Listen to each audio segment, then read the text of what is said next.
quels sont les bons indicateurs à utiliser lorsque vous regardez les statistiques par rapport à vos publications et notamment les publications de vos vidéos. Alors bien sûr, comme beaucoup, tu vas utiliser par exemple les statistiques pour regarder notamment le nombre de vues. Alors en général, tu ne regardes même pas les stats, tu regardes juste simplement ta publication avec la belle vidéo que tu as publiée et tu regardes juste le nombre de vues. Tu vas peut-être même regarder aussi le nombre de likes, le nombre de commentaires, etc. Très honnêtement, je ne suis pas convaincu que ce soit le meilleur indicateur pour vérifier l'impact que peut avoir ta vidéo auprès de ton audience. Tout simplement parce que le nombre de vues n'est pas forcément révélateur. Ça va simplement indiquer que ta vidéo a été vue effectivement par rapport à un certain nombre de personnes. Mais très probablement, les gens ne sont peut-être pas allés jusqu'au bout de la vidéo. Ça, c'est la première chose. La deuxième chose aussi, je pense par exemple au nombre de likes. Tiens, revenons sur l'histoire des likes. L'histoire des likes, les gens qui sont toujours paniqués quand ils ont que 2-3 likes avec juste peut-être un commentaire, voire pas du tout. Et qui se disent, finalement, la vidéo que j'ai publiée, elle est bidon, quoi. Il n'y a aucun retour là-dessus et je trouve ça super naze. Alors évidemment qu'on peut s'attarder là-dessus, mais en même temps, j'ai envie de te dire, tu sais, il y a ce qu'on appelle sur Internet une majorité silencieuse. Cette majorité silencieuse, en fait, c'est une partie de ton audience qui voit tes publications, qui voit tes vidéos, qui ne like pas, qui commente pas, et pour autant, qui apprécie ce que tu fais.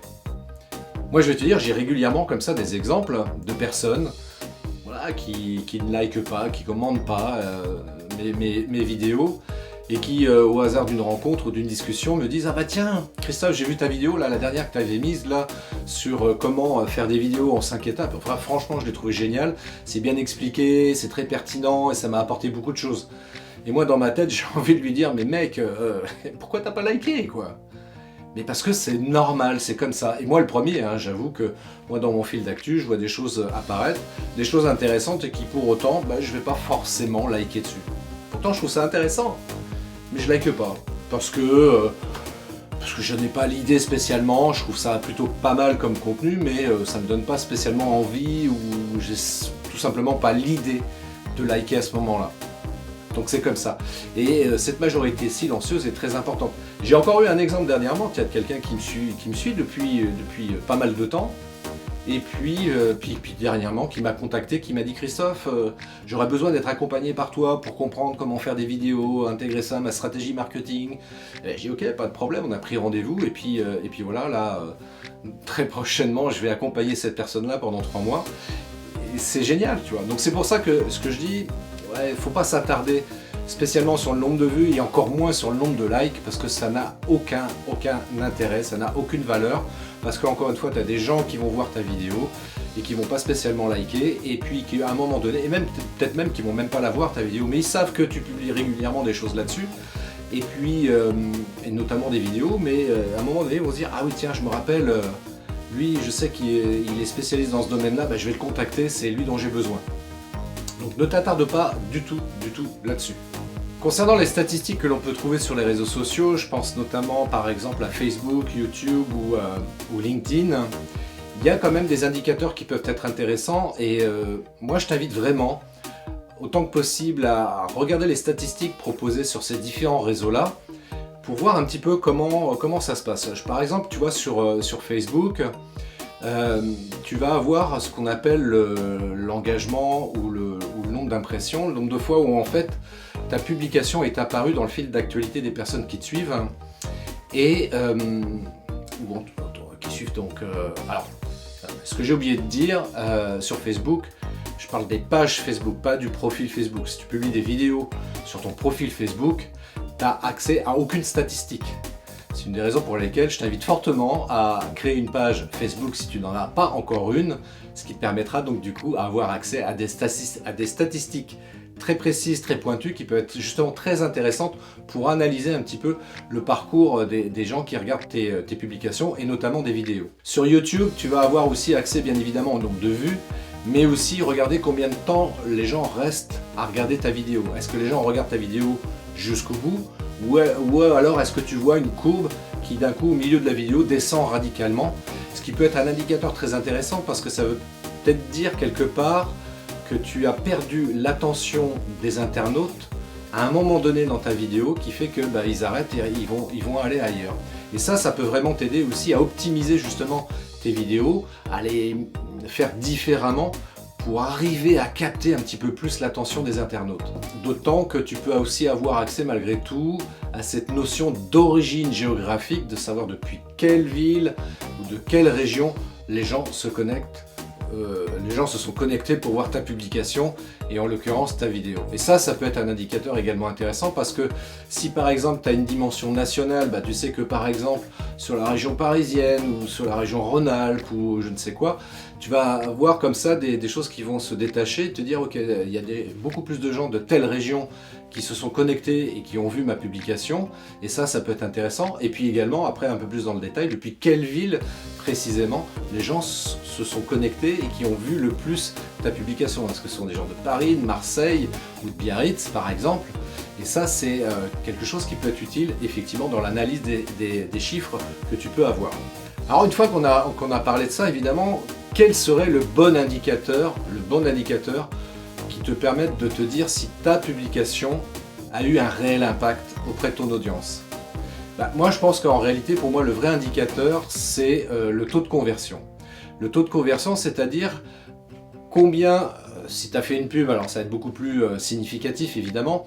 Imaginons que tu souscrives une publicité sur Facebook ou autre réseau social et puis qu'on te dise voilà le clic a une valeur de 10 centimes d'euros. Ok, donc ce qui veut dire que par exemple si pour 10 centimes d'euros il te faut avoir 100 clics pour avoir un client, ça revient à dire que en fait le client te coûte 10 euros. Alors si c'est pour vendre un produit à 10 euros par exemple, en fait c'est une opération neutre, tu perds pas d'argent mais tu n'en gagnes pas non plus.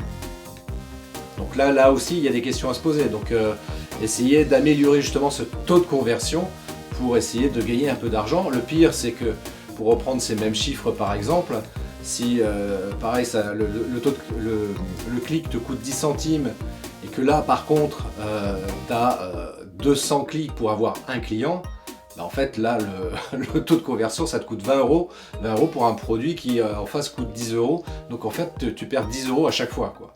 Donc voilà, c'est là où il faut regarder, et même sans être amené à payer de la publicité par rapport à ça, c'est le taux de conversion est aussi intéressant de voir par rapport au taux de clic combien tu arrives à dégager de clients derrière en face, enfin plutôt en face, pas derrière. Alors bien sûr la question qui vient tout de suite après c'est ok, j'ai bien compris moi ton histoire de taux de conversion, mais comment je fais pour améliorer ça quoi? Mais en fait il y a deux actions principales, deux choses importantes sur lesquelles il est impératif que tu travailles.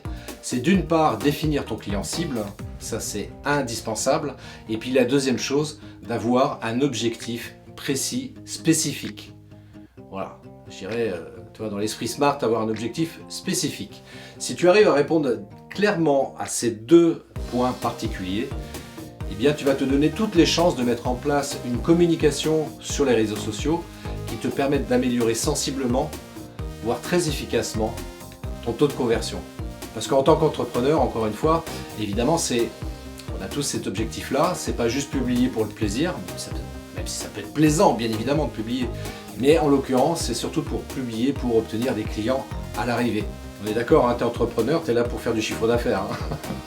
Alors en l'occurrence, ce que tu vas être amené à faire, justement, c'est à faire des vidéos qui vont être, comment dirais-je, qui vont capter l'attention de ton client idéal, d'où l'intérêt, encore une fois, de l'avoir défini préalablement, parce que c'est ça aussi qui va t'aider à construire ta communication sur les réseaux sociaux, et notamment à faire des vidéos qui vont interpeller l'internaute. Je vais prendre un exemple très simple, il y a une marque de soda qui s'appelle Coca-Cola, et eux c'est ce qu'ils font très précisément, comme toutes les grandes marques d'ailleurs, et ils le font très bien, c'est-à-dire qu'ils vont faire systématiquement une pub qui va cibler une partie de leurs clients idéaux. Par exemple, s'ils veulent toucher public de jeunes, parce qu'ils ont différents publics, mais s'ils veulent toucher un public de jeunes, donc ils vont faire une publicité avec des jeunes, tout simplement. S'ils veulent toucher des femmes de plus de 30 ans, ils vont faire une publicité avec des femmes de plus de 30 ans. Et c'est comme ça qu'ils arrivent très simplement à capter l'attention de leur public cible. Une autre action également que tu peux être amené à faire, c'est de regarder les vidéos qui sont le plus vues. Des fois, tu peux avoir même des surprises par rapport à ça, parce qu'une vidéo que tu pensais pas terrible, etc., elle peut avoir énormément de vues, puis une autre sur laquelle tu avais énormément bossé qui a peu de vues.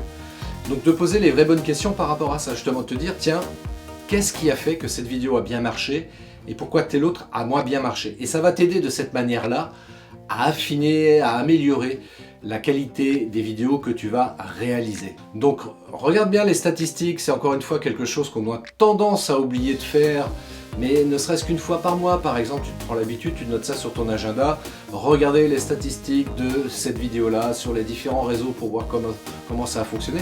Parce que même là-dessus, tu vois, tu peux avoir de très grosses surprises aussi, te dire, tiens, j'ai mis une vidéo sur Facebook, et la même vidéo, je l'ai publiée sur LinkedIn, et bizarrement, il y a beaucoup plus d'engagement sur LinkedIn que sur Facebook.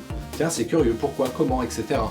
Alors évidemment, il peut y avoir des explications très logiques, mais parfois on peut se dire, mais pourquoi finalement cette vidéo a vachement mieux marché sur LinkedIn que sur Facebook? Des fois, ça peut être tout simplement la description que tu as mise, qui peut être exactement la même, mais par rapport à l'audience qu'il y a sur LinkedIn et par rapport à celle qu'il y a sur Facebook, évidemment, c'est pas tout à fait la même. Et donc ce que tu as écrit dans ton descriptif a peut-être incité plus les gens de LinkedIn à regarder ta vidéo que l'audience que tu peux avoir sur Facebook. Voilà.